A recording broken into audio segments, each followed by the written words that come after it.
Oke, bismillahirrahmanirrahim. Assalamualaikum warahmatullahi wabarakatuh. Selamat pagi, salam sejahtera bagi kita semua. Ketemu lagi dengan Pak Didin ya, dalam pelajaran sejarah Indonesia. Pada kesempatan pagi hari ini, Pak Didin akan membahas tentang kebudayaan megalitikum ya. Oke, langsung saja. Untuk kebudayaan megalitikum, teman-teman. Jadi megalitikum itu merupakan bukan sebuah masa ya. Kalau dalam buku-buku sejarah periode yang lalu, megalitikum itu termasuk pada zaman batu, tetapi dalam perkembangan zaman megalitikum itu merupakan sebuah kebudayaan ya, yang berarti kebudayaan batu besar. Jadi megalitikum itu mempunyai pengertian yaitu sebuah budaya batu yang digunakan untuk memuja roh nenek moyang. Jadi pada masa Neolitikum ya, terutama Neolitikum akhir, itu mereka menciptakan sebuah kebudayaan batu-batu besar dalam rangka untuk memuja nenek moyang ya, arwah nenek moyang. Terus kebudayaan megalitikum itu berkembang pada zaman Neolitikum yang Pak Didin tadi sampaikan ya, sampai pada zaman logam. Terus di Indonesia itu banyak sekali kebudayaan megalitikum yang saat ini masih ada, salah satunya di Nusa Tenggara Timur dan di wilayah Sulawesi ya.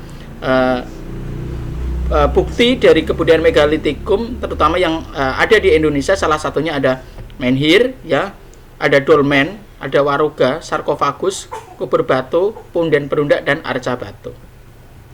Oke, yang pertama ini yang paling gambar pertama itu dolmen. Dolmen itu meja batu ya, sebuah meja berasal dari batu ya, meja batu besar itu dipakai untuk meletakkan sesaji buat arwah ya, nenek moyang. Terus sebelahnya ada waruga. Waruga itu sebuah kuburan batu yang posisi jenazahnya itu berdiri. Yang ketiga itu ada menhir. Menhir itu tugu batu, itu sama dipakai untuk pemujaan ya. Terus yang keempat ada sarkofagus. Sarkofagus itu kalau saat ini seperti peti ya, peti jenazah atau peti mati yang terbuat dari dari batu. Terus yang selanjutnya itu ada kubur batu, teman-teman. Kubur batu itu ya berasal dari pecahan batu yang disusun seperti peti ya. Terus ada arca batu. Arca batu itu dipakai untuk pemujaan, itu dilambangkan seperti arwah nenek moyang dan dipuja, disembah kayak gitu. Terus yang terakhir ada punden perunda. Punden perunda itu yang dalam kebudayaan Hindu-Buddha nanti itu dipakai sebagai pondasi pembuatan candi ya. Bedanya nanti candi yang ada di Indonesia sama candi yang ada di India itu kaitannya ada punden perunda. Kalau punden perunda itu tatanan yang berundak-undak, bersusun semakin ke atas nanti semakin menyempit seperti itu ya. Itu sebagai landasan pembuatan candi. Ya, selanjutnya yaitu pembagian masa perundagian. Jadi kata perundagian itu berasal dari kata pertukangan ya, keahlian. Jadi pada masa ini manusia jenis praaksara itu sudah mempunyai keahlian dalam bertukang. Nah, manusia pendukung diantaranya ada Homo sapien ya, Homo sapien yang tadi sudah pada masa Neolitikum mereka sudah mampu bercocok tanam. Terus rasnya apa? Rasnya itu Mongoloid dan Austromelanesoid atau nenek moyang bangsa atau suku bangsa di Papua. Nah, jumlah penduduknya juga sudah mulai meningkat. Terus yang keempat temuan ya, ada bukti temuan diantaranya ada di Jawa Barat, di daerah Puger, terus di Gilimanuk. Lah, kalau di Gilimanuk itu Pak Didin pernah ke sana dan menjumpai sarkofagus ya di sana. Terus teknologi yang berkembang diantaranya ada muncul golongan undagi tadi atau tenaga ahli. Terus muncul teknologi dalam pembuatan pengecoran logam ya. Terus ada berkembangnya teknologi pembuatan alat dari gerabah. Nah, terus ini ada beberapa teknik pembuatan ya, pengecoran logam. Ada namanya teknik Stunkup bivalve dan teknik Esir Perdu. Apa itu nanti Pak Didin jelaskan. Yang pertama, bahan untuk pembuatan alat dari perunggu ya. Itu campuran antara timah hitam dan timah putih. Kedua, ada dua teknik ya, diantaranya ada teknik Stunkup atau bivalve dan teknik cetakan lilin. Lah, kalau Stunkup itu biasanya seperti kayak pembuatan ini. Yang pertama itu ada gambar pembuatan patung ya. Itu teknik cetak tuang. Jadi ada teknik kalau sudah selesai itu dipecahkan. Nah, nanti hasilnya seperti patung yang cukup bagus seperti peninggalan saat ini yang dari logam.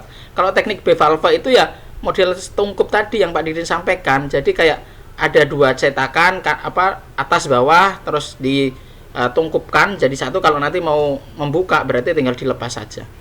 Ya, terus jenis benda dari perunggu, salah satunya ada nekara, kapak, moko. Ya, moko itu nekara yang kecil, terus bejana, perhiasan dan senjata. Terus jenis benda dari besi, ada dari pisau, mata kapak, mata sabit, tajak ya, dan lain sebagainya. Nah, kalau gerabah seperti ini teman-teman ya, dipakai terutama untuk mengangkut air ya, membawa air. Bisa juga selain air ya untuk kehidupan sehari-hari. Terus manik itu ya perhiasan ya. Nah, itu diantaranya juga ada yang terbuat dari batu dan dari logam. Nah, kehidupan sosial, ekonomi, religi pada masa ini juga kehidupannya semakin teratur, sistem birokrasi pemerintahan juga semakin kompleks, ada pembagian kerja, struktur sosial. Ya, struktur sosial itu dari kepala adat, kepala suku, nanti asisten dan sebagainya itu udah ada. Ya, muncul golongan undagi, golongan tukang keahlian. Misalnya ada yang tukang ahli pengecoran logam, pembuatan kapal dan sebagainya. Itu artinya sudah mulai tersusun secara baik pembagian kerjanya. Terus sistem bercocok tanam juga sudah berkembang dengan baik, sistem peternakan, pelayaran dan perdagangan di antara satu daerah ke daerah lain. Terus pemujaan kepada roh nenek moyang itu juga sudah semakin meningkat pesat dengan tadi ditemukan kebudayaan megalitikum. Terus sistem penguburan ya, tadi ada waruga, ada sarkofagus. Nah, ini tadi juga sudah Pak Didin sampaikan ya. Masa perundagian tadi ada penguasaan alam, populasi meningkat, jumlah penduduk meningkat, muncul desa atau kampung-kampung, teknologi pembuatan logam tadi, ada teknik bivalve dan teknik sirperdu. Terus ada muncul golongan perundagian tadi ya. Terus adanya wabah penyakit, itu salah satu yang membuat jenis manusia purba nanti yang punah seperti itu. Itu dari Pak Didin ya. Kurang lebihnya mohon maaf. Sekian. Assalamualaikum warahmatullahi wabarakatuh.